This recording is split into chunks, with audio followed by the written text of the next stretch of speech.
Good morning, everyone, and thank you so much for being here to recognize our 2021 Community Academic Scholars. My name is Kelsey Hossevor, and I co-lead the Community Academic Partnerships Core at the Interdisciplinary Health Sciences Institute. Along with my colleagues Emily Stone, Pete Ondish, and Brandy Barnes, I lead the Community Academic Scholars Initiative. We believe that this initiative is a powerful model for supporting collaborations between community organizations and researchers.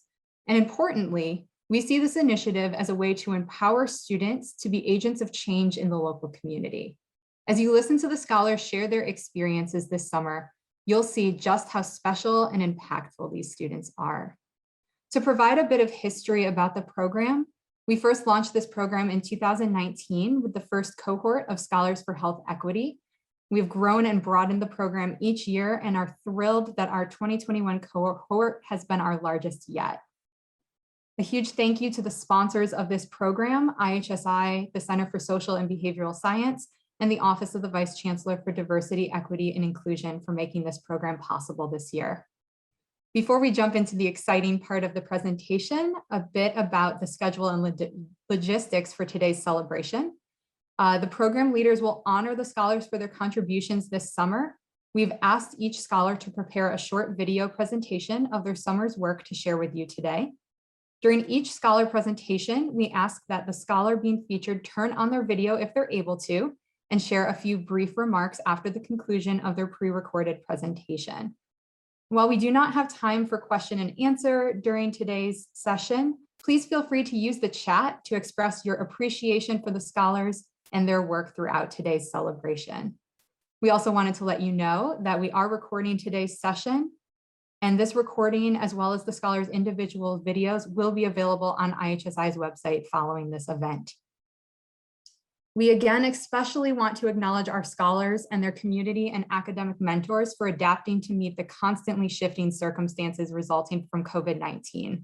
As a cohort, our scholars have conducted a mix of remote and in-person research and have managed to have an impact no matter where they worked from. Their videos will give you a sense of all that they accomplished. And I will now begin by introducing our first group of scholars.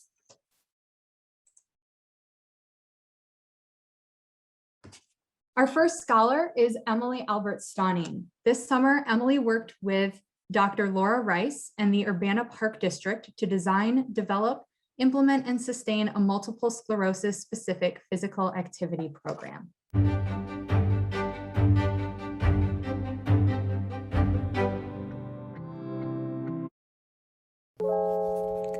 61 million adults in the United States live with a disability today. That means 26% of the United States population. So what does the word disability really mean? A disability is an umbrella term for different impairments. It refers to any condition of the body or mind that makes it more difficult for the person with the condition to do certain activities and interact with the world around them. Disabilities can be visible or invisible to the outside world.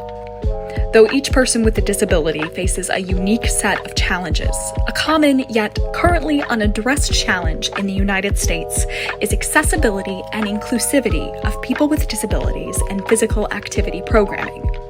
To address this current issue, the Disability Awareness Training and Education Program, abbreviated to DATE, was created in 2020. The purpose of DATE is to educate physical education centers to increase the inclusivity of people with disabilities in community programming.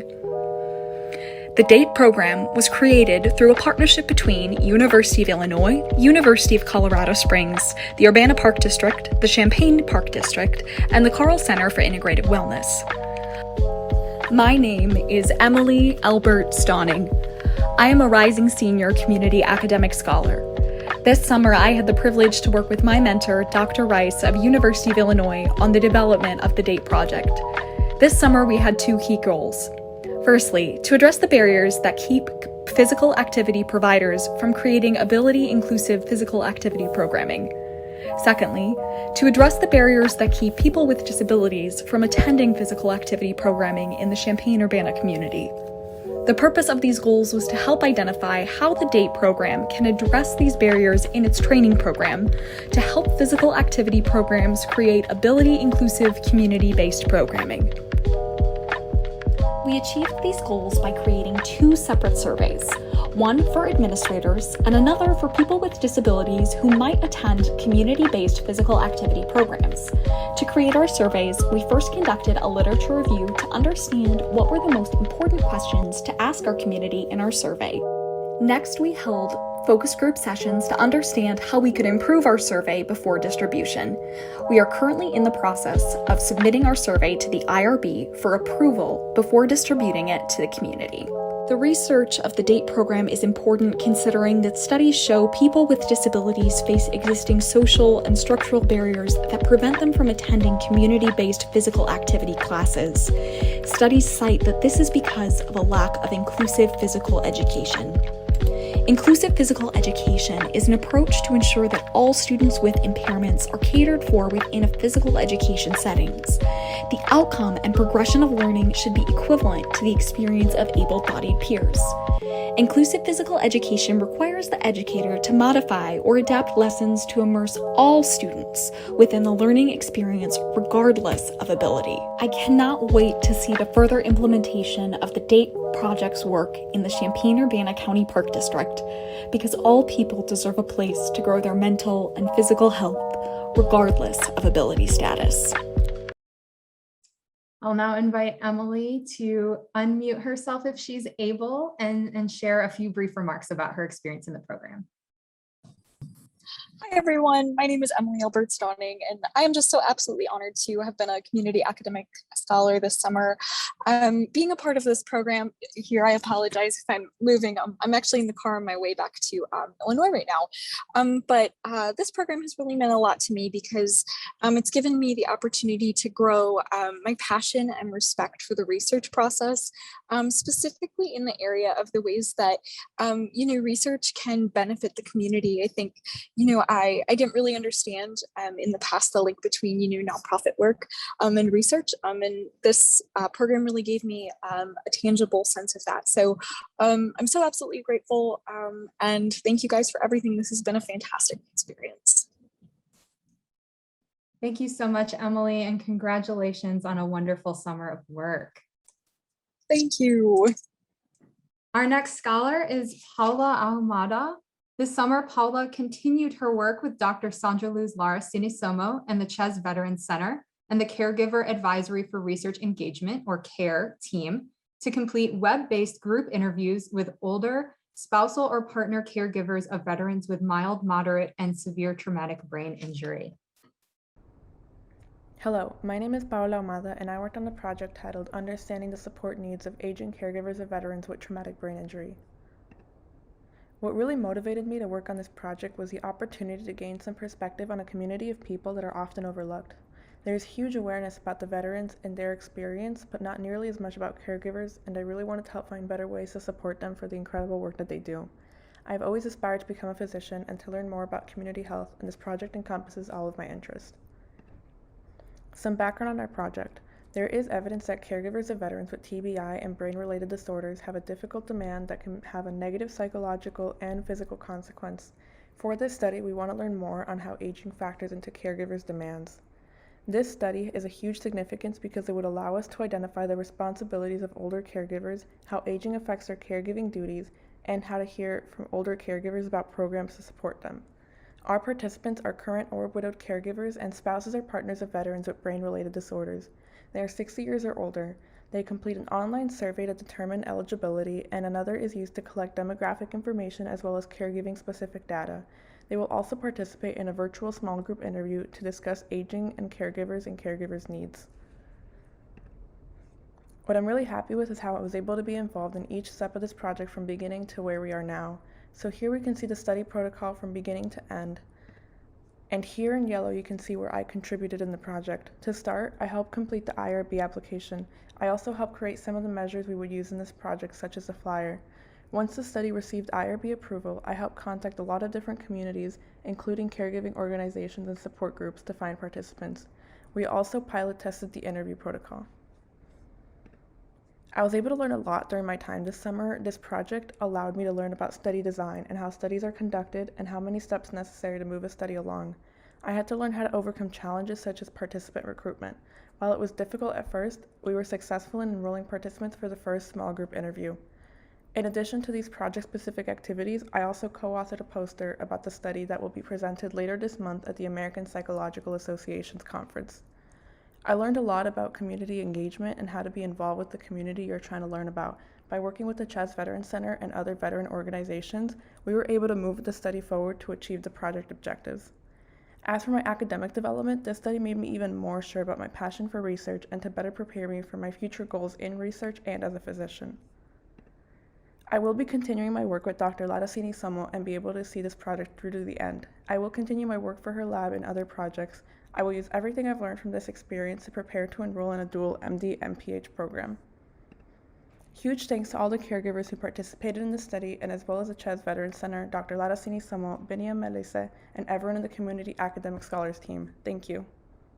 All right, and I'll invite Paula to unmute herself and share a few thoughts.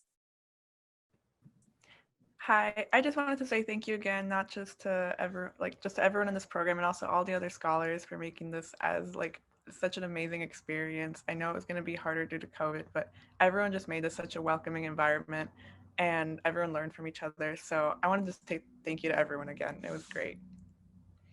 Thanks, Paula, and congratulations. Our next scholar is Husna Husseini. I can get to the next slide. There we go.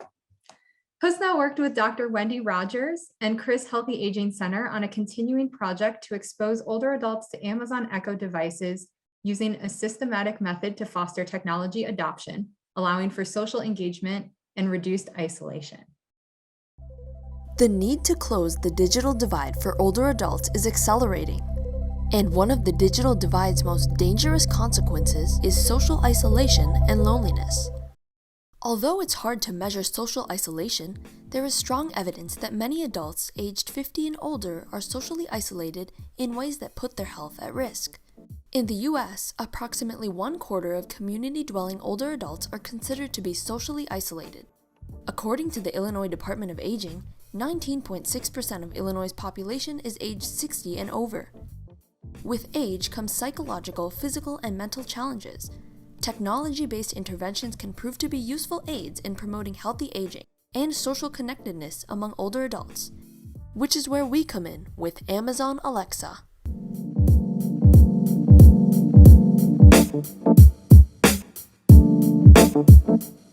As a community academic scholar, this summer I had the wonderful opportunity to work alongside Dr. Wendy Rogers and Dr. Travis Cadillac of the Human Factors in Aging Laboratory, in partnership with Chris Healthy Aging Center.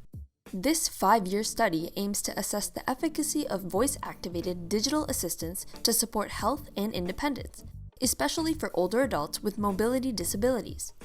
There are 2 components to this study: development and instructional support, and the intervention. In the study, older adults with mobility disabilities will participate in a 12-week longitudinal study in which Amazon Echo Show devices will be placed in their homes for them to use. By providing the older adults with instructional materials such as written user guides and video instructions, we hope the Alexa Show will support people in controlling their home environment, engaging in physical activity, interacting with others, and managing their health. This summer, I worked on many aspects of this project. Since we are approaching year 3 of this 5-year study, I was involved with preparing the materials to launch the 12-week intervention. I created instructional videos that will serve as aids to help older adults navigate how to use their Alexa Show device. In addition, I played a role in preparing IRB materials for the study. I was also involved in creating the flow diagram, which is a detailed explanation of each time point of the 12-week intervention. I was also able to attend the Reducing Social Isolation in Champaign County committee meeting, which provided me with more insight about the other initiatives that are impacting older adults. Finally, I performed a literature review with a focus on studies highlighting novice and existing users of digital home assistants. Moving forward, we will launch the 12-week intervention in fall of 2021. In addition, we will continue developing instructional videos with a specific focus on health applications such as WebMD. There will also be the opportunity to disseminate these instructional videos on public access TV in senior centers. More and more older adults are willing to embrace new technology, and this could help them stay independent and socially connected. So, Alexa, thank you. You bet. And in Hosna's own words, being part of the Community Academic Scholars Program has helped me understand the variety and diversity of community initiatives that are taking place in the area. I am so glad that we had guest speakers because they really helped me learn that there is not just one way to help others. Rather, it is the personalized skills you possess that can make a difference in any domain, and that has manifested in my own research. Our next scholar is Isabel Jacquet. Isabel worked with Dr. Sharon Zoe in the Champaign County Forest Preserve District to examine CCFPD's 2020 referendum campaign to identify elements of the campaign that secure support from voters. Hello, my name is Isabel. I'm a senior in the Department of Natural Resources and Environmental Science. Today, I will be going over my summer research project that I worked on with Dr. Sharon Zoe in collaboration with Mary Ellens from the Champaign County Forest Preserve District. This summer, we worked to investigate the elements of the Champaign County Forest Preserve District tax referendum. To begin, I want to give a quick introduction to the various parts of the project. If you're unfamiliar, a referendum is a question on a ballot for the public to vote on. It's usually a yes or no question and can lead to new laws or policies. And I'm sure everyone is familiar with this, but taxes are money the public has to pay to the government to fund various services. Moving on, the CCFPD is a local tax-supported government agency, and in 2008, they had a referendum to raise property taxes, but it failed. However, in 2020, they went to the ballot again, and this time the referendum passed with 57% support. Here are a few of the campaign elements that the public may have noticed. The photo on the top is a plus ad, and then the bottom photo is a yard sign. Ultimately, our objective was to determine the most effective strategies to secure support for a referendum created by a public environmental organization.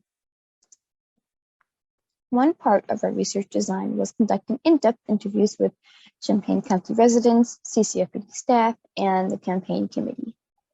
The criteria for residents included being 18 years or older, a Champaign County resident, and had to have voted in the 2020 presidential election. Before we began these resident interviews, we conducted a focus group interview with campaign staff and committee members. The analysis of this group helped create an interview guide for future resident interviews. To recruit residents, I created a survey to collect demographic information and determine eligibility before reaching out to them to conduct an interview. I also visited churches in northern Urbana to connect with the underrepresented African American community. Another part of our research design included a content analysis of the campaign's Facebook page.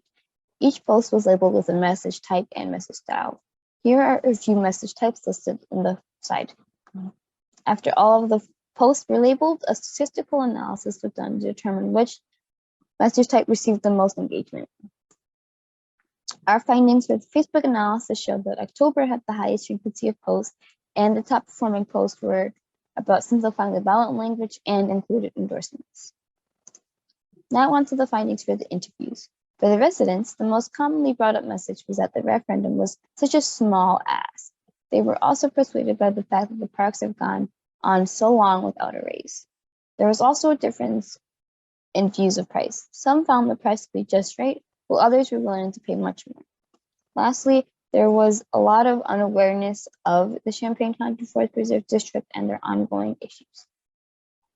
For the staff interviews, they believed it was important to be proactive and engage with people who could possibly be opponents. Volunteers and non-staff campaign members asked for more communication and updates on the referendum and the projects. Moving forward, a more thorough analysis and summary is still needed, but so far we do know that referendums are an important way to get funding for parks, and campaigns are necessary to raise awareness and secure votes. Lastly, findings from this project will inform future campaigns. And I'll invite Isabel to unmute herself and share any thoughts she may have about the program.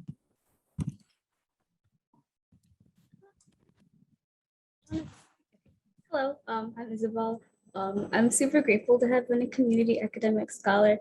Most of my background is quantitative animal research, and this was my first qualitative, working with people and their thoughts and emotions. But it was a really fun project. I learned a lot about myself, about community research, and about CCFPD, and how campaigns and referendums work. I'm most grateful that I was able to get over my fear of talking to people and lead 3 interviews. So that was a lot of fun. Yeah, that was it. Worthwhile experience. Thanks, Isabel, and congratulations.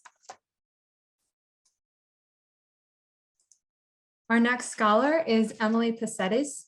This summer, Emily worked with Dr. Courtney Cuthbertson and Uniting Pride of Champaign County to gain a better understanding of the unique aspects, concerns, and priorities of the LGBTQ community in Champaign County in order to find programming and communication strategies that will help Uniting Pride to be more inclusive across the LGBTQ population in Champaign County and contribute to LGBTQ health.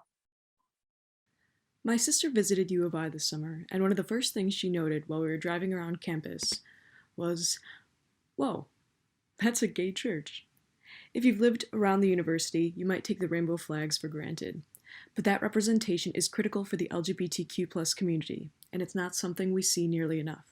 That's what motivated my project with the community academic scholars. My name is Emily, and I worked alongside Dr. Cuthbertson and Jazz Roughton of Human Development and Family Studies, both members of the Board of Uniting Pride of Champaign County. I also got the opportunity to work with my fellow undergraduate, Kat Kim. Together, we sought to better understand community connectedness and inclusion for Champaign County's LGBTQ+ community, hoping to use that information to expand Uniting Pride's programming. My goal in these next couple of minutes is to answer the question I anticipate being asked a lot in the next couple weeks. So what exactly did I do all summer? Our team had 5 streamlined goals this summer. We planned on conducting a literature review, mapping out the community, creating and distributing a survey, interviewing the Uniting Pride Board, facilitating focus groups, and with the information we found, help the Uniting Pride Board better serve the community. Of course, the real world isn't so streamlined, so our schedule looked a bit more like this. Despite all the chaos here, I think I can sum up what we did this summer with a simple answer that we learned. We learned about the literature. The LGBTQ community experiences relatively higher rates of mental disorders, which is explained through Meyer's minority stress model, where the stigma, prejudice, and discrimination that minorities face increase their daily stress. Community connection can help stop this stress from developing into serious problems, which is part of what makes Uniting Pride so important. We learned about the community. Kat and I created some demographic maps, like you see here on the left, to learn more about the discrepancies between towns in the county. We also visited several towns to get a better understanding of them.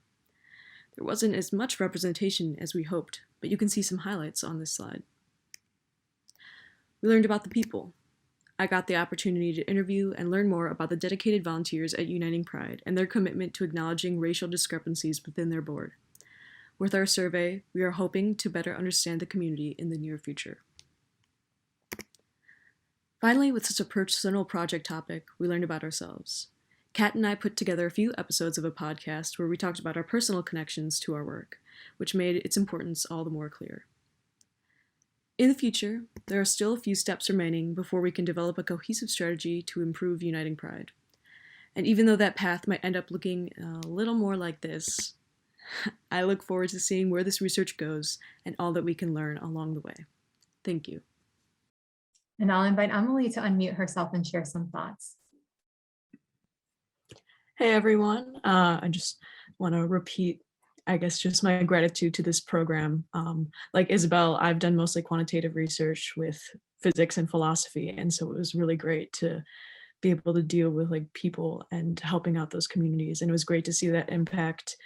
And it was also awesome to be able to develop so much like personally. So huge thanks to everyone in the Community Academic Scholars Program, everyone on the Uniting Pride Board. It was a Thanks, Emily. Congratulations. And congratulations also to Kat Kim, who worked with you on this project. And with that, I will hand it over to Emily to introduce our next group of scholars. Hello and good morning. My name is Emily Stone. I am a Research Development Manager with IHSI and the College of Education, as well as a Chancellor's Fellow in Public Engagement. As Kelsey mentioned, our work focuses on promoting community and academic collaboration as a powerful tool for advancing public health, and that's really what we've seen all of our scholars achieve this summer. And I'm so excited to honor this exceptional group of undergraduate scholars today. I will actually introduce two scholars now, Jacqueline Nunez and Michelle Garcia.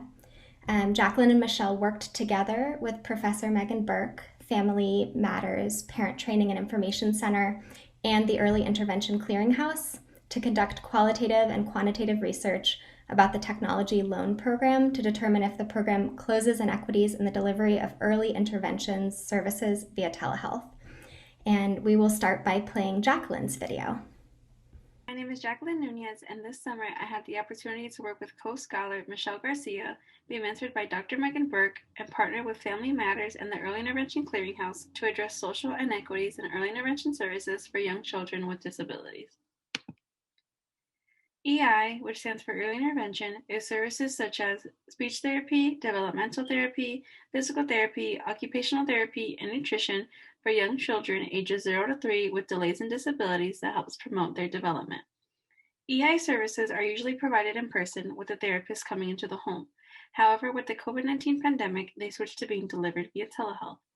Telehealth is a term used to describe health services that are being delivered virtually. So what we plan to do with our research was to listen to and understand family experiences with telehealth, such as what their likes and dislikes were, and what worked and what didn't. We hope to identify the barriers that families face during the switch to telehealth and what we could do to break those barriers. And lastly, we hope to improve the conditions of telehealth, either by providing more resources or coaching. This is what we did to help. We started distributing resources by calling families and sending out information on topics of their choice for them and their child. We helped with troubleshooting and assisted them with their technology, and then we finally started to interview these families and allowed them to express their perspectives and experiences. We were able to distribute resources through the Family Outcome Survey. We called families and asked if they'd like any free resources from the library. These resources included books, DVDs, tip sheets, or online resources on any topic they wanted more information or support on. These could range from autism and speech delays to helping children express their emotions and preschools in their area. This is a picture of the EIC library. This is where the resources we sent out were kept. Next, we called families monthly to ask if they had any technology or connection issues with their devices that they received through the iPad loan program. We also started to get brief perspectives on telehealth. Finally, we started to interview the families. By interviewing them, we gave them the opportunity to express their opinions and experiences with telehealth. This included the pros and cons, what worked for their families, and what we can do to better support them. What we predicted to find was that most families didn't have a choice when deciding to participate in telehealth services, as COVID-19 made it the only option. Also, that families liked the flexibility of telehealth. What we thought was going to be difficult was keeping the child engaged, and that almost all families would prefer in-person services. My co-scholar Michelle Garcia will go more in depth about our research and analysis process. Thank you for your time, and I want to give a shout out to Michelle Garcia and Dr. Megan Burke for a great summer. Thank you. Thank you so much, Jacqueline, and I'll invite you now to unmute and say a few words. Hello, everyone. I just want to say again, thank you to Michelle and thank you to Dr. Megan Burke for a really great summer. I don't have any research experience, so this was really interesting and really new for me, and I'm really thankful to have been a part of it. I feel like I made a difference in the lives of a lot of families that we were able to interview and letting them speak about their experiences. A lot of families were so grateful that they got to share what they liked and what they didn't, and it made me really happy to know that like their voices were being heard. So I just want to say thank you for the opportunity from the CAST team, from the scholars, from my mentor and Family Matters and the EIC. Thank you. Congratulations, Jacqueline, and thank you so much for your work this summer. And now I will play Michelle Garcia's video on the same project.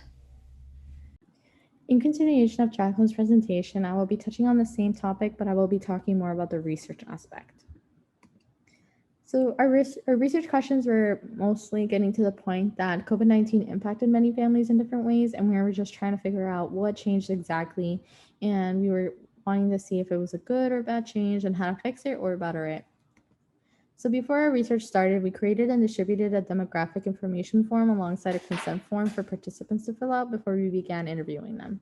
Additionally, during this time, we were also reading articles and collecting information, ranging from topics like telehealth in children with autism spectrum disorder to articles about how telehealth is used in speech pathologies, just so we had a better idea of what research was already out there on the topic that we were looking into. So for our interview protocol, our interview questions range from topics like how providers let parents know about the transition to telehealth, to the expectations that parents had of providers and what expectations parents thought that the providers had for them. So during the interview process, we would have to conduct an hour-long interview with Spanish-speaking families, and we also had probes underneath our questions. You can see them attached on the screenshot. We would have the question, and underneath we would have a probe. And then we could not stray from the original plan we submitted to the IRB, so we had to make sure that we were following that and also maintain participant confidentiality.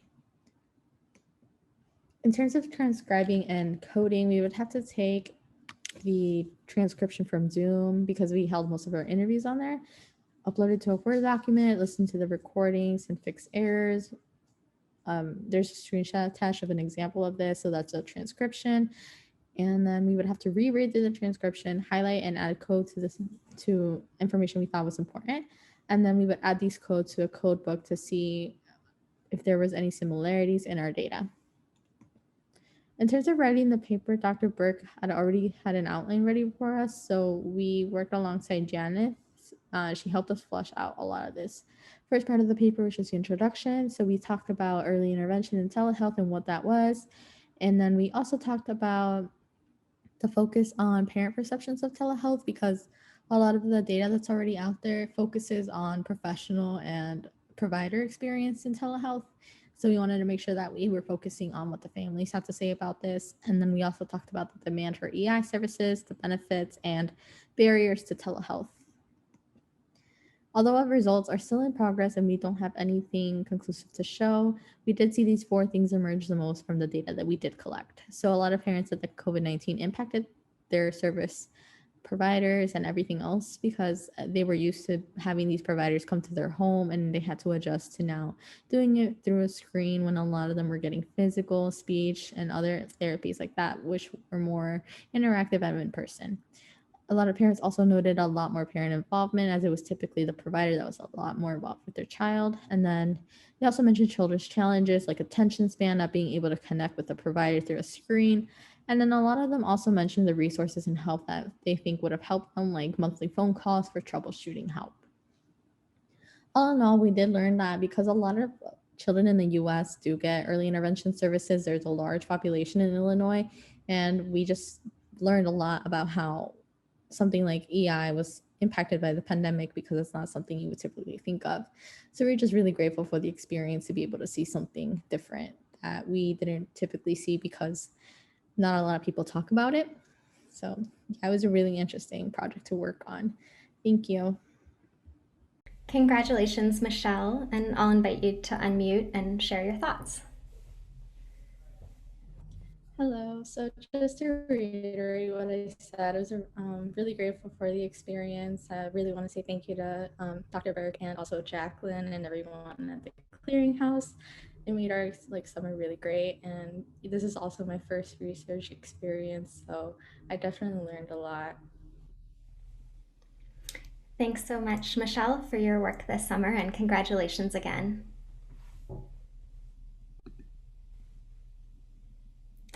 I would next like to introduce Allison Nofziger. Allie worked with Dr. Kevin Tan, the Mahomet Area Youth Club, Mahomet Seymour Community Schools, and Roots to Branches to conduct a needs assessment study focusing on the social emotional learning needs of youth and families in low resource and BIPOC communities as it relates to promoting equity and excellence. And I will now play Allie's video.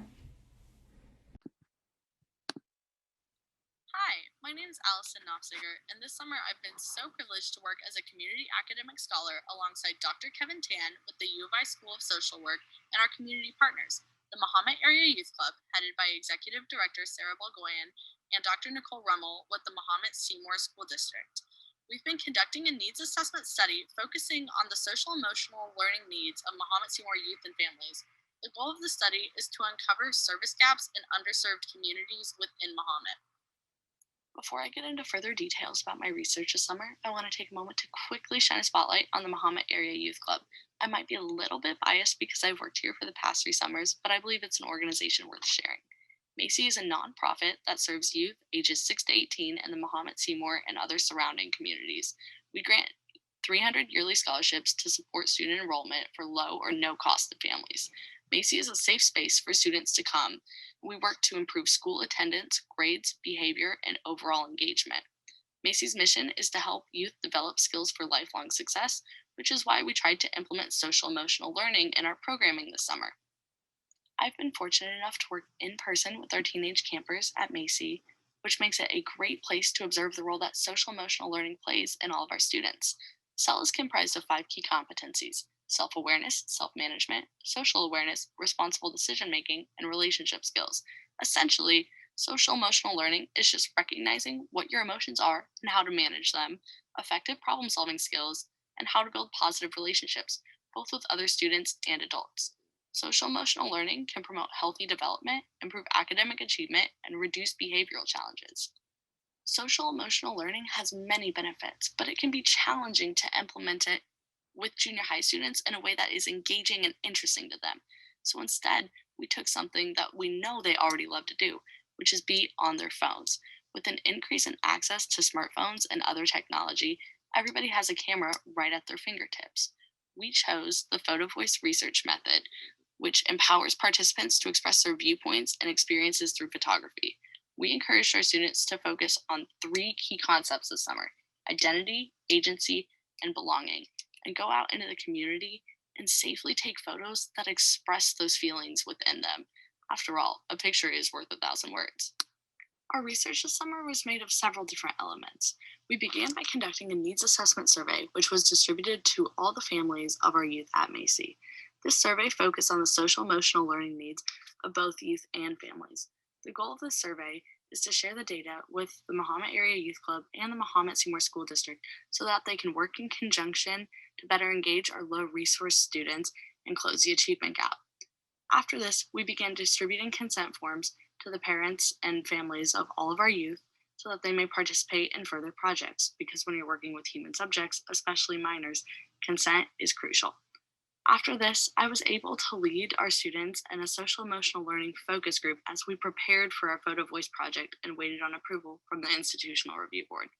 Finally, we were able to delve into our photo voice project, where I got to lead the students through the ethics of photography and do some minor photography lessons, as well as take them into the community on field trips so that they could begin taking photographs to represent their identity, agency, and belonging.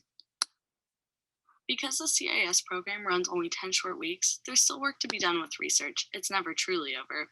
We will be sharing our data with Macy and the Mahomet Seymour School District, as well as wrapping our photo voice project while Macy's summer is still in session.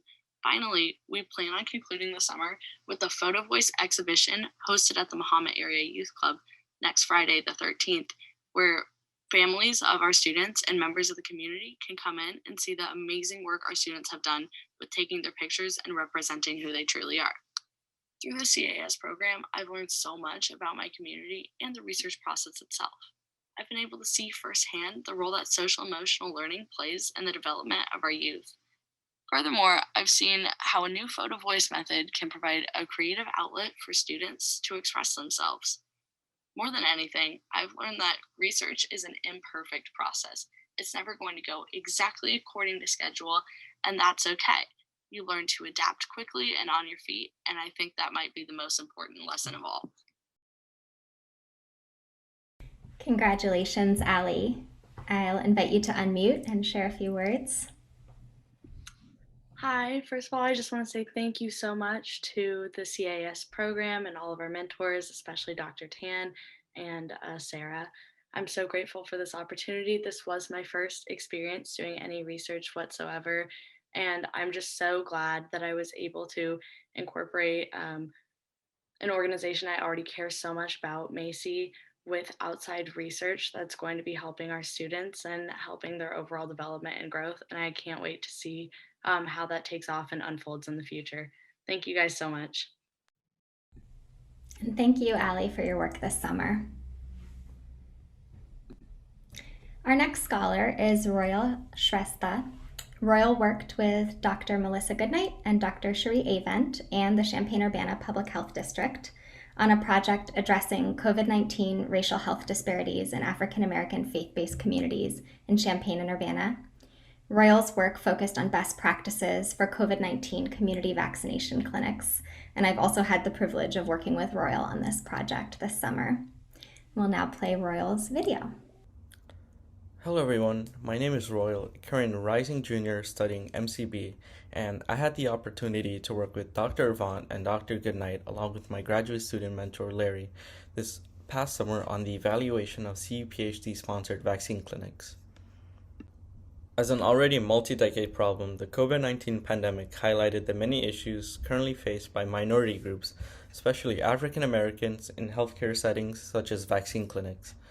After doing extensive literature research, it's been shown that there are oftentimes many disparities when it comes to getting proper health treatment, which includes transportation, language barriers, and access to general knowledge, including side effects, statistics, and how the vaccine may work. The purpose of this research project was to evaluate and analyze from past vaccine clinic workers the lessons that can be learned from providing a walk-in and community-based vaccine clinic. Through a survey and interview process, findings from the study can be used to assess what types of major changes can take place in the future of vaccine clinics. This study will be used to inform community-based interventions, future vaccine clinics, as well as CUPHD at minimizing health disparities for underserved populations. This was the research design process that I had implemented. I first began by researching and scouting online, as well as looking into social media to find COVID vaccine clinics happening throughout Champaign-Urbana, starting from February. I then designed a survey surrounding vaccine clinics for vaccine clinic workers and received many responses from nurses, physicians, vaccine leads, site directors, and coordinators. I then did data analysis of the survey, which had both qualitative and quantitative data, and followed up with some of the vaccine clinic workers who did the survey to get a better picture of what their day in the vaccine clinic looked like. Data analysis highlights show that elementary schools had the highest staff per day, while St. Mary Church and CUPHD building were on the lower end. 100% of participants also said diversity played a huge difference, where Spanish and French were spoken by a great majority. Advertisements also played a factor, where social media, announcements, and paper flyers were the top three. Accessibility was scored 8.85 average on a scale of 1 to 10, and the mood of the vaccine clinic were thought to be warm, engaging, and collaborative. Some outcomes learned were that from my follow-up interviews, it seems that advertising helped bring about a lot of minorities. Location and time also mattered, where churches were the most convenient, along with weekend timing. For the future, more translators were needed to answer questions about hesitancy, extended hours on the weekend, and reaching out to minorities as quickly as possible. I learned that research has no discrete, linear path.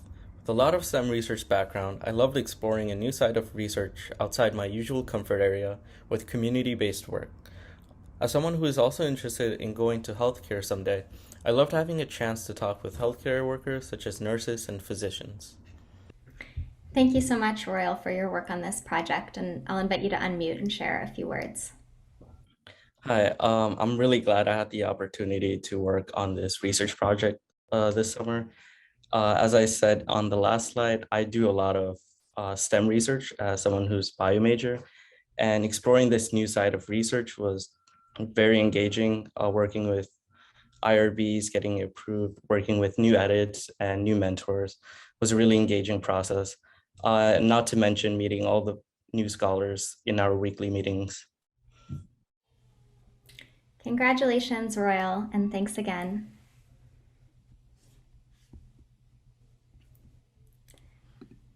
Our next scholar is Graciela Abbey. Graciela worked with Professor Ruby Mendenhall and Unity in Action magazine on the Nobel Project, a unique ecosystem that will nurture future computer scientists in industry and the academy. The Nobel Project uses a model of intergenerational outreach and education to create dream and wealth incubators in the computer science and education and health innovation space. Unfortunately, Graciela couldn't be here today, but we wanted to acknowledge her great work this summer.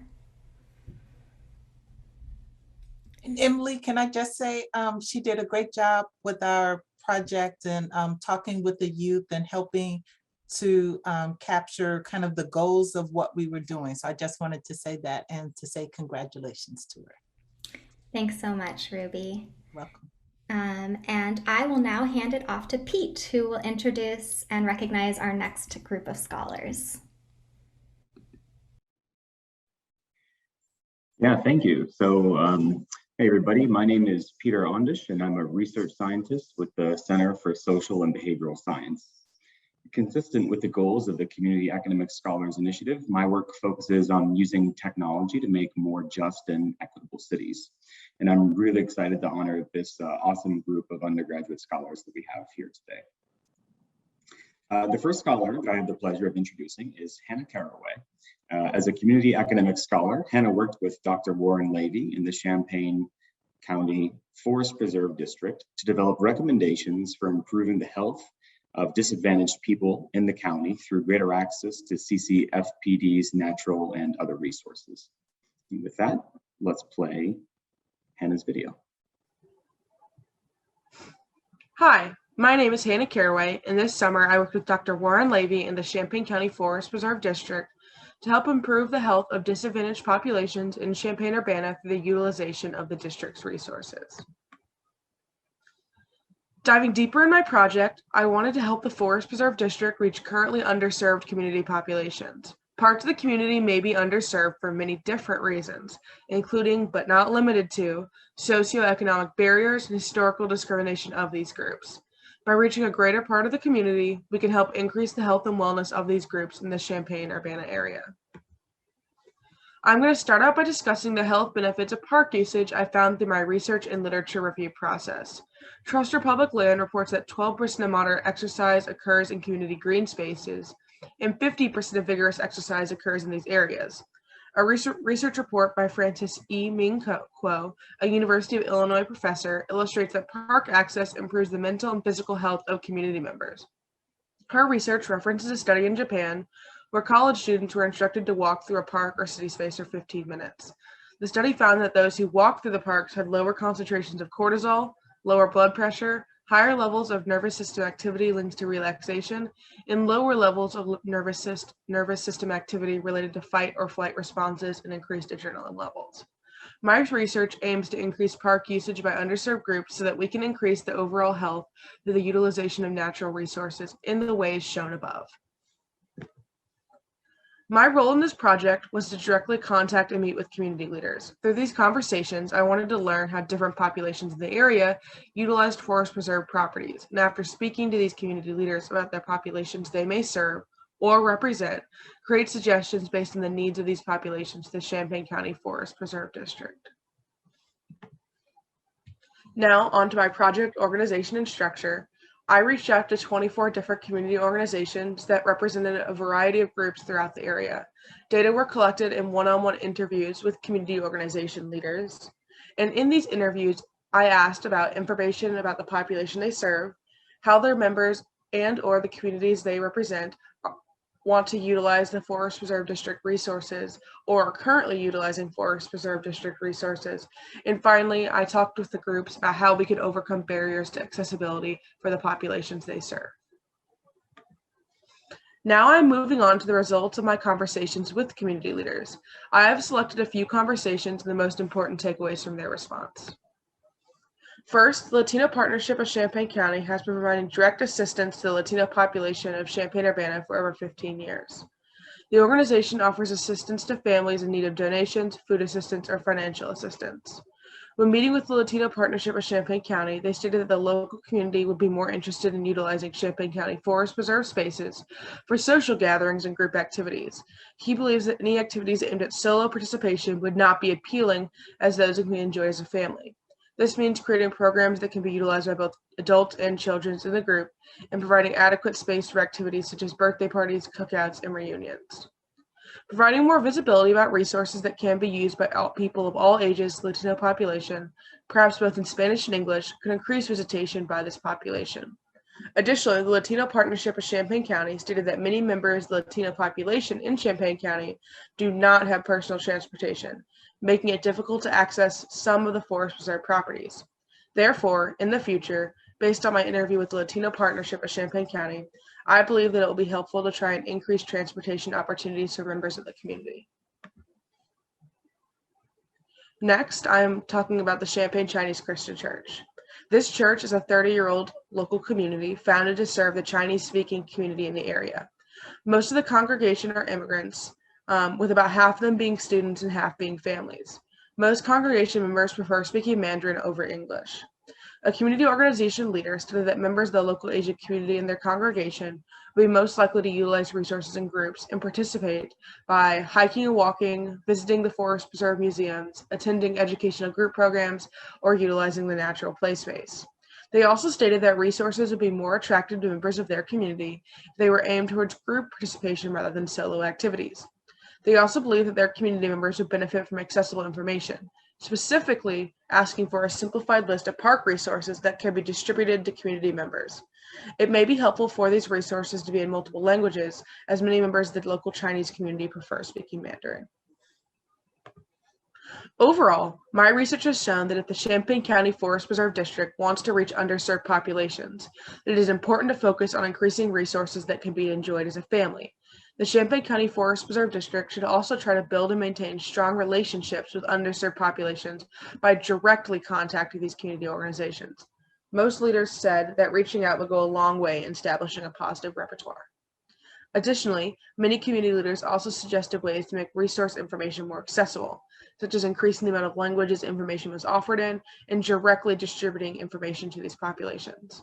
Finally, it may be important to consider creating some transportation aid system, as some community members cannot access any resources due to a lack of personal transportation. On a personal note, I have learned many skills, such as meeting and working with community groups, utilizing qualitative research, and how to adapt to issues that may arise in the creation of a project. I'm hoping to become a physician in the future, and the skills I have learned in this program have given me the foundation to conduct research that is equitable, impactful, and important in my future career. Thank you so much for listening to my presentation on my project. Awesome. Congratulations again, Hannah, on a fantastic project this summer. And I will invite you now to unmute and share a few words if you'd like. Hi, everyone. I just wanted to say thank you to everyone who has supported me through this project. A special thank you to the organizers of the Community Academic Scholars Program, my fellow scholars, Dr. Warren Levy, the Champaign County Forest Preserve District, and specifically Pat Kame from the Champaign County Forest Preserve District. I couldn't have done any of this work with one of you guys not being able to support me, so thank you. And I have just learned so much about myself, the Urbana-Champaign area, and community research through this program, so thank you again.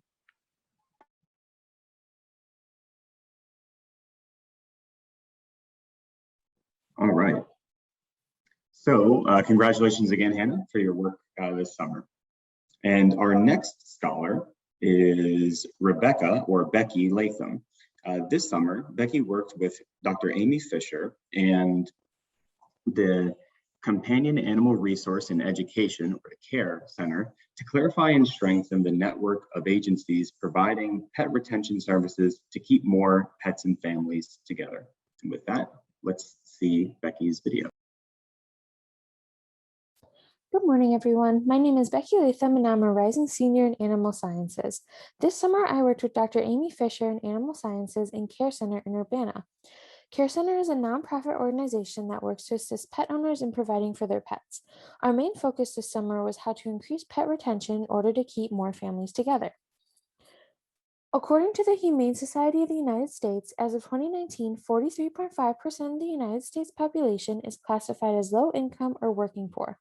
50% of households in the US own at least one dog, and 34% of households own at least one cat. This means that thousands of pets are a part of households that are financially struggling. During times of financial hardship, sacrifices must be made, which may include adequate pet care. In Champaign County, there are 82,369 households according to the United States Census Bureau. Based on the aforementioned percentages, around 41,184 households contain at least one dog, and 28,005 households have at least one cat. These numbers indicate that pet care is a prevalent need in the county, which means that many families may be struggling to meet those needs. We first needed to determine what the main needs were for pet-owning families. Literature suggests that food, veterinary care, grooming, supplies, and training advice are all prevalent needs of pet-owning families. Due to this research, our first thought was to reach out to food pantries to see if any of their clients ever expressed a need to pet food. We found that many food pantries experience this and often do not have sufficient supplies of pet food to provide for their clients long term. Upon reaching out to other animal agencies, we discovered a need for low-cost veterinary care and grooming services. These requests mainly include access to spay and neuter services, as these are two of the most common surgeries performed. In order to address these needs, I continue to reach out to many agencies in Champaign County. I started with all of the food pantries in the county that receive their food from the Eastern Illinois Food Bank. I found out that the Eastern Illinois Food Bank occasionally provides pet food, but not very often. In order to provide the needed pet food, I reached out to Dr. Kelly Swanson, who runs the Comparative Nutrition and Nutrigenomics Laboratory within the Animal Science Department here at the University of Illinois. Dr. Swanson donated a dozen 15-pound bags of cat food and three 30-pound bags of dog food. We plan to divide and distribute the food to the different food pantry locations around the county. As we continue with our research, we plan to reach out to more community services organizations and animal agencies in the county to expand upon the food pantries. Currently, we decided to create a short, accessible survey, which is pictured on the slide, to give different agencies to hand out to their clients. We decided on this survey in order to help the families who need the most assistance directly. I made a paper copy, which we passed out to food pantries in the county. We will visit those food pantry locations to collect the surveys within the next 2 weeks. I also created a QR code to be passed out and posted at different community organizations for easy access to the surveys for families who are able to do so. We will continue to gather the results of the survey throughout the next couple of weeks. In the future, we hope to build a coalition of agencies that are able to provide support to each other and pet-owning families in order to ensure quality pet care. In order to achieve this goal, we plan to continue to connect with different agencies, as well as determine how those agencies can assist each other. Long term, we either hope to provide a storage place for pet food in the stock pavilion on campus, which is pictured here, or create a pet food pantry of our own in the stock pavilion. We discovered that many pantries do not have the capability to store significant amounts of pet food, so we feel that either of these ideas are the best ways to help solve this problem. Overall, we hope to expand on the beginnings of our research as we continue into the fall semester. Awesome. Thank you so much, Becky, for that presentation. And with that, I'd like to invite you to unmute and share some of your thoughts about the program and your experience this summer. Hi, everyone. So the Community Academic Scholars has provided me with such cool opportunities to learn about the community I've been living in for the past 3 years, but haven't really, I feel like on campus, you can be kind of isolated from the community. So it was really cool to give back to the place that I've been living. And I just want to thank Dr. Amy Fisher and Sarah and April from the Care Center for helping me out this summer. And it's just been such an amazing opportunity. So thank you. Awesome. Congratulations again, Becky, for your work this summer. Our next scholar is Sophia Sato. As a community academic scholar, Sophia worked with Dr. Chung-Yi Chu and the Illinois Joining Forces to examine the barriers to healthcare utilization that rural veterans may encounter while searching for and accessing needed services. This is Reina, a rural veteran. She finds connecting to services frustrating. But don't worry, Reina. Our research team led by Dr. Chu and our community partner IJF, represented by Jim Dolan, are here to help. With our study, we want to take a close look at where the disconnect between rural veterans/military members and service providers happen. Veterans are an underserved population, and there are even more hurdles when living in a rural area. It is not uncommon to get stuck in a bind. Not having a car and lack of reliable public transit, the service provider being located in a more populated area, time needed for an appointment, whether to book one or to go to one, and not knowing where to start are a few elements that play a role. The study defines rural as an area with a population fewer than 60,000 persons. The goal is to aid in reducing barriers by analyzing the experiences of rural veterans and service providers. The categories of service that we are addressing include health well-being, housing, transportation, and employment/other social participation. Our recruitment categories are: you have thought about searching for resources, then you searched and got what you need. You have thought about searching for resources, you did not search for possible resources yet. Finally, you have thought about searching for resources, then you searched but did not get what you need. For service providers, we will be inquiring about service usage rate, effectiveness, efficiency, and cost effectiveness. So how have we reached them? Illinois Joining Forces has contacts all throughout Illinois and outside of it. Illinois Joining Forces serves as a statewide public-private partnership that promotes the efficient delivery of growth and wellness initiatives for service members, veterans, and their families at the community level throughout the state of Illinois. They can help navigate and direct individuals to core partners and through them to service providers in their local communities. From those core partners, our study information has been dispersed further through their own contacts. The participants first fill out an interest form, then either the survey for service providers or rural veterans, and finally converse with us in a Zoom interview. As this is a qualitative study, we will be interpreting and analyzing non-numerical data. Interviews are recorded, then transcribed word for word, and finally coded. Through coding and qualitative analysis, we will be able to identify state-level themes that will help us to create a national survey measure.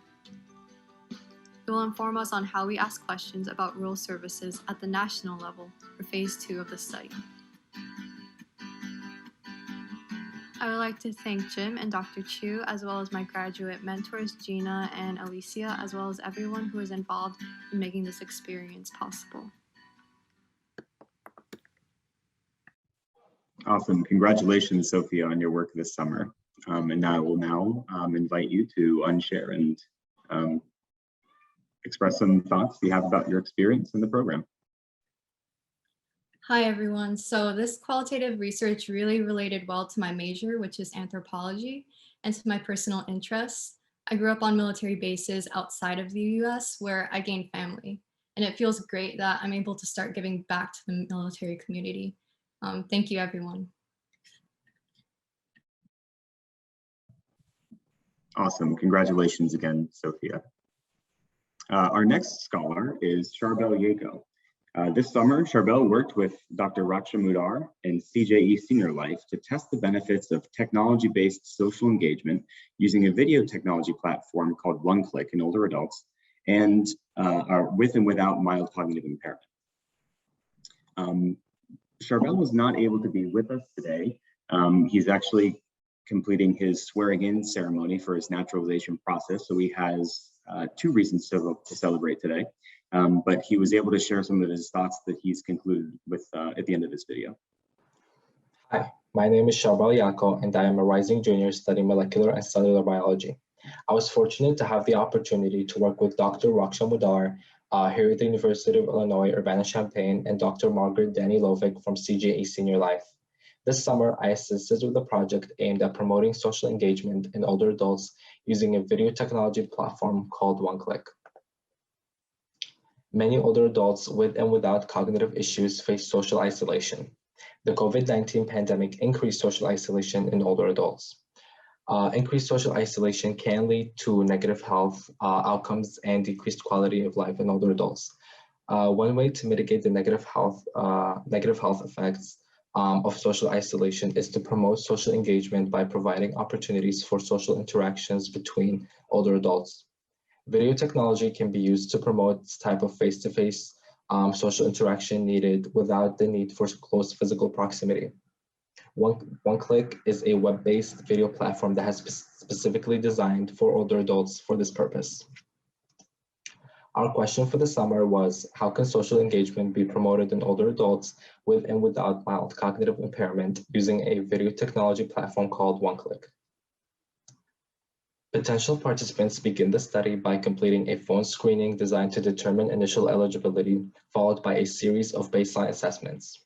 I contributed to this part by acting like a mock participant during assessor training. This gave me a unique perspective on how the screening process unfolds on the participant side. Eligible participants completed a pre-assessment followed by a training on how to join, use, and attend events on the OneClick platform. I had the opportunity to train a participant at CJA Senior Life, which is our community-based organization, on how to join and use the platform.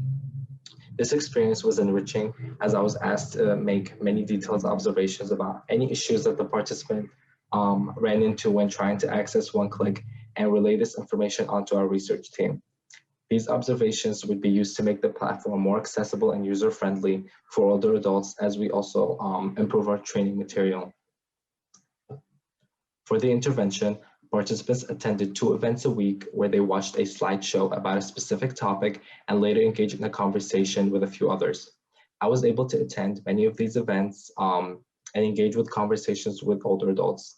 I also served as tech support during these events and helped participants with any technological issues, preventing them from receiving the full intervention treatment or the full intervention experience. I helped edit intervention materials for these events as well.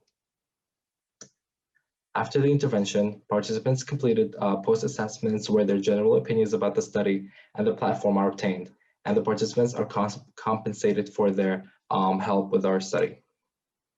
I am currently transcribing these interviews and assisting with a thematic analysis to learn from their experiences and improve the intervention overall. Some things I learned is that older adults have a lot of unique challenges when it comes to accessing and using technology. But when successfully done, that participants enjoyed the conversations and were able to engage openly. Many also expressed interest in using the OneClick platform possibly in the future on their own. Some things I personally learned was that research needs a lot of patience and adaptability. We revised our protocol up until the day that it's used to meet our study goals. This led me to realize that research is a very rigorous process with many complex moving parts. I also got the chance to work with a community-based organization, which was my first venture into field work versus the past work that I've done, which has been mainly lab work. In addition to working on the intervention study, I also worked with Dr. Danilovic on analyzing their satisfaction surveys for the 4 CJE buildings.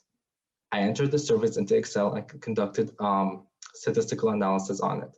With the help of Dr. Danilovic, I was able to draw some conclusions on why some buildings had lower satisfaction for certain domains than others.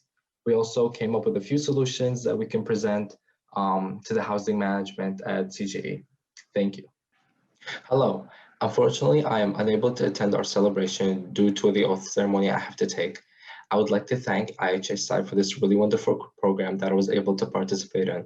I would like to thank the Community Academic Scholars leaders, especially Pete, for being an invaluable mentor and helping us every week with any issues that we had. I was able to learn so much from them and from my mentors in the program. It helped me foster interest in careers that I had not thought about before and I would possibly pursue hopefully in the future. I look forward to recommending this program to all of my residents in the upcoming year. Thank you. Awesome, and please send our congratulations again to Charbel. And moving on to our final scholar, last but not least, Muskan Sani. This summer, Muskan worked with Dr. Manabu Nakamura and Avicenna Community Health Center to deliver a sustainable, cost-effective, and community-based dietary-focused weight loss management program to local low-income patients who are overweight or obese. Hi, my name is Muskan Sani, and this summer I had the opportunity to work with Dr. Nakamura and Ashley Oliveira from the Empower study, as well as Avicenna from the Community Health Center, to address my research question: how can the Empower weight loss study be modified to meet the needs of the underserved population in Illinois? The Empower study is a 2-year weight loss study in partnership with the Division of Nutritional Sciences and physicians at Carle Hospital. It aims to achieve a healthy target weight with patients with obesity through nutritional consults, behavioral consults, and nutritional education. The main goal is to decrease the risk of non-communicable health diseases. Its prior study, IDIP, achieved a mean weight change of 6.5% in 1 year. Why obesity? 42% of the population has obesity, and obesity has been linked to increased risk of non-communicable diseases. The rural population is disproportionately affected with increased distance of quality medical care, low income, as well as food insecurity. This is why Empower's long-term goal is rural extension. However, currently the program has limitations in adaptability and accessibility to the rural populations. So before we start these trials, it's important to understand the community health clinics and their feasibility, existing programs, as well as the needs of the target population. In order to do so, I had the opportunity to work hands-on with 4 grad students in the Empower clinical trial this summer. Through working on patient enrollment, I realized that we need to understand the transportation accessibility as well as digital literacy of the rural population. I also created enrollment videos to be able to make patient enrollment smoother. Through working on nutritional consults as well as session editing, I realized that we need to make modifications in cultural food variety and accessible food options in our database, as well as altering our nutritional education to make sense for the population. With app development, we were able to modify our app to have improved user friendliness, ease of login, and enlarged graphics and text, which will help with the rural population as well. In order to understand the community at a deeper level, Ashley and I created an assessment survey from the modifications we realized needed to be made. We have 3 components in this survey: digital health literacy, community needs, and food insecurity that we're hoping to learn about from our population. We also conducted outreach with Promise Healthcare, Avicenna, as well as Illinois Extension educators that we hope to continue in the fall. So for next steps, we hope to distribute our survey and make the necessary modifications to meal plot and session material to get ready for the incoming trial. I'm excited to say I will be continuing as a research assistant in the fall under the Empower Weight Loss Study program to continue this research and implement the survey. I want to give a huge thank you to Ashley, as well as Dr. Nakamura, as well as the grad students, which made the lab a welcoming environment this summer. I also want to thank the CAS mentors that I worked with this summer. Thank you. Awesome. Congratulations, Ms. Collin. Thank you so much for your work this summer, and I'd like to invite you to unmute and share some additional thoughts. Hi guys, this program has been such a great opportunity for giving me insight on hands-on community-based research. I'm so thankful for everyone who has been there to support me through this process and wanting to pursue lifestyle preventative medicine in the future. I hope to implement what I've learned from the research this summer to be able to work on this in the future. And this program has also introduced me to the wonderful Empower team and mentors who I'm so grateful to work with. So thank you so much. Excellent. Congratulations again. And with that, I'd like to hand it back to Kelsey for our celebration wrap-up. Thanks, Pete, and thanks again to all of you for being here. While this is the official end of the program, you can expect to hear a lot more from all of our scholars throughout the fall semester. In addition to these final project presentations that they completed, which I think we can all agree were wonderful, our scholars are also in the process of completing impact projects to showcase the work that they've done this summer in another medium. This will range from spoken word poetry to blog posts to interviews with participants and mentors on their projects. And we will be rolling those out throughout the fall semester, along with spotlights on the scholars, which will be featured on the IHSI website that showcase both the scholars and the projects that they worked on. You'll also be hearing from our team as we get ready for the 2022 cohort of community academic scholars. We'll be holding informational sessions for interested students as well as faculty and community mentors this fall. We wanted to close with a few very special thank yous today. We first want to thank our faculty mentors who supervised and mentored the students in their research this summer. We'd like to thank our community mentors and partners who guided the research teams toward making a more direct impact in their work. Their participation made these projects possible, and we are very grateful that, for all that they did to support the teams this summer. Thank you to all of our scholars, friends, family, and other loved ones who attended today. And lastly, a huge thank you to all of you for being here to support our 2021 Community Academic Scholars. Have a great rest of your Wednesday.